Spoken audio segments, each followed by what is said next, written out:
Hello दोस्तों, स्वागत है आपका रहस्यलोक चैनल में। दोस्तों, रावण संहिता के बारे में बहुत लोग जानते हैं, लेकिन सोचिए अगर आपने वो 5 रहस्य सिद्ध कर लिए तो क्या होने वाला है। और ये जो 5 रहस्य हैं, इनमें से जो पहला रहस्य है वो आपकी तिजोरी से रिलेटेड है। रावण के बारे में हमेशा ये नहीं सोचना चाहिए कि वो अहंकारी था, बुरा था।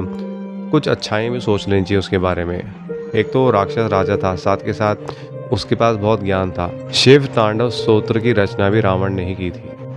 रावण संहिता ज्योतिषी और तंत्र का मिक्सचर माना जाता है। उसके उपाय बहुत सटीक और अच्छे माने जाते हैं, पर कुछ ऐसा भी कहा है विद्वानों ने कि अब जो बदलाव आया है उसके हिसाब से उसमें उपाय बदल दिए गए हैं। यानी जो असली रावण संहिता है वो कुछ और है। चलिए कोई बात नहीं, इसमें जो प्रचलित 5 जो उपाय हैं वो आपको बताने वाले। ओम ह्रीम श्रीम क्लीम नमः द्वः द्वः स्वाहा। ये जो मंत्र है, माना जाता है कि जो इंसान काफ़ी समय से परेशान है पैसे के तंगी को लेकर, उसके यहाँ पैसे बचते नहीं है या जो भी परेशानी जो भी बंधन है, कहा जाता है इस मंत्र को जपने से वो सारी चीज़ें ठीक होने लग जाती हैं। लेकिन 21 दिन में इसका प्रभाव देखने को मिलता है। और कहा जाता है कि बरगद के पेड़ के नीचे अगर इस उपाय को किया जाए तो बहुत ही अच्छा है। रुद्राक्ष की माला से करना चाहिए। रोज़ इसका एक मंत्र जाप करना चाहिए। सिंपल सी इसकी विधि है, कोई साधना का विधान नहीं बताया गया। तो ये पहला उपाय आप करके देखिए अगर आप धन को लेकर परेशान है, जो कि रावण संहिता में बताया गया है। बाकी आपके विश्वास के ऊपर है दोस्तों। रावण एक ज्योतिषी नहीं था, एक बहुत बड़ा तांत्रिक भी था। और किस तरह से वो ग्रहों को कंट्रोल करता था, इसके पीछे कहानी भी है। जब मेघनाद की लड़ाई हो रही थी तो मेघनाद ना मरे, वो अजय हो जाए, उसके लिए सभी ग्रहों को रावण ने कहा था कि उसके 11वें ग्रह में चले जाए, जिससे वो कभी मरेगा नहीं, यानी कि अजय हो जाएगा और अमर भी। लेकिन दोस्तों हुआ क्या कि सारे ग्रह तो वहाँ चले गए, लेकिन जो शनिदेव थे उन्होंने क्या करा, लास्ट में अपनी दृष्टि को फेर लिया, कहीं और कर लिया, जिससे मेघनाद की मौत हो गई थी। और लेकिन हाँ, एक बात है, मेघनाद शुरू में मर नहीं रहा था, यानी कि वो अजय जैसा हो गया था, लेकिन अमर नहीं हुआ था।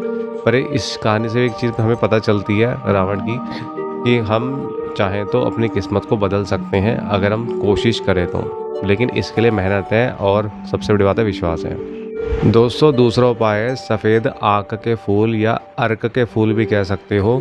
इनके उपाय को आप कर सकते हो। क्यों कर सकते हो? देखो, आजकल के समाज में हर कोई चाहता है कि उसका सम्मान बढ़े, उसको सब लोग इज्जत दें, हर कोई चाहता है, जो कि आजकल मिलनी बहुत मुश्किल होती है। तो हर कोई चाहता है उसको सम्मान मिले, इज्जत मिले, रिस्पेक्ट मिले, लोग उसकी बात सुने। कई लोग तो चाहते हैं उनका आकर्षण बढ़े, लोग उनकी बातें सुने, आकर्षित हों। तो दोस्तों, ये जो विधि है उन लोगों के लिए है जिनकी लोग सुनते नहीं है, जिनकी इज्जत नहीं है। तो आपको करना है क्या है, ये जो फूल है सफ़ेद आग के फूल, इनको आपको पहले सुखा लेने हैं छाया में। उसके बाद इनको गाय के दूध के साथ पीस कर, जो है गाय के दूध के साथ इनका एक पेस्ट जैसा बना लेना है। और फिर इसको किसी शुभ दिन से लगाना स्टार्ट कर देना, अपने माथे पर तिलक लगाना स्टार्ट कर देना है। और कहा जाता है ऐसा करने से वो इंसान खुद परिणाम देखेगा कि सभी लोग उसकी ओर आकर्षित हो रहे हैं, यानी कि उसकी बातें सुन रहे हैं। विश्वास की बात है दोस्तों। एक और उपाय है, ये जो बकरी का दूध है उसमें बिल्व पत्र और नींबू, बिजोरा नींबू कहते हैं उसे, नींबू कहते हैं, उनको मिलाकर उनका पेस्ट बना के उसका भी तिलक आप लगा सकते हैं। उससे भी आकर्षण शक्ति बढ़ती है, ऐसा उपाय दिया हुआ है रावण संहिता में। अब दोस्तों, इसके बाद आती है एक ऐसी विद्या जिससे आप गड़े धन का पता कर सकते हैं। गड़े धन धरती के नीचे या कहीं पर भी जो धन है आपको मिल जाए, उसके लिए भी एक विद्या रावण संहिता में बता रखी है। लेकिन उसके लिए आपको ये जो मंत्र है इसको आपको 1000 बार जाप करना पड़ेगा, फिर जाके आप इसका इस्तेमाल कर सकते हैं, ऐसा रावण संहिता में कहा गया है। और वो मंत्र है ओम नमो विग्रह विनाशाय निधि दर्शन कुरु कुरु स्वाहा। दोस्तों, रावण संहिता में काली माता का भी एक तांत्रिक मंत्र है। तो उस तांत्रिक मंत्र का इस्तेमाल करके आप, जैसे अगर आपकी कर्ज की परेशानी है या दुश्मनों की परेशानी है, उसको आप ठीक कर सकते हैं। लेकिन उसका जो विधान है वो ये है कि आपको डेली 1 महीने तक जो है 1000 मंत्रों का जाप करना पड़ेगा रोज़। और वो मंत्र ये रहा। तो दोस्तों, रावण संहिता में ये 5 चीज़ें बताई तो गई हैं। इसके अलावा बहुत सारी चीज़ें, अगर आप किस बुक लेने चाहो तो बुक उसकी बहुत मोटी होती है, रेड कलर की बहुत बड़ी होती है, कई बार उसको ब्लैक कवर में भी दिखाया जाता है। तो वो बुक आप ले सकते हैं, थोड़ी महंगी भी आती है, उसको समझना भी आसान नहीं होता।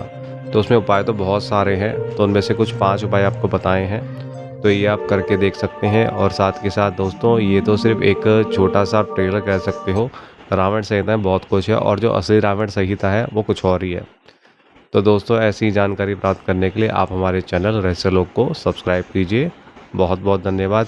नोटिफिकेशन बेल दबाइए, शेयर कीजिए दोस्तों को, लाइक कीजिए हमारी वीडियो को। धन्यवाद दोस्तों।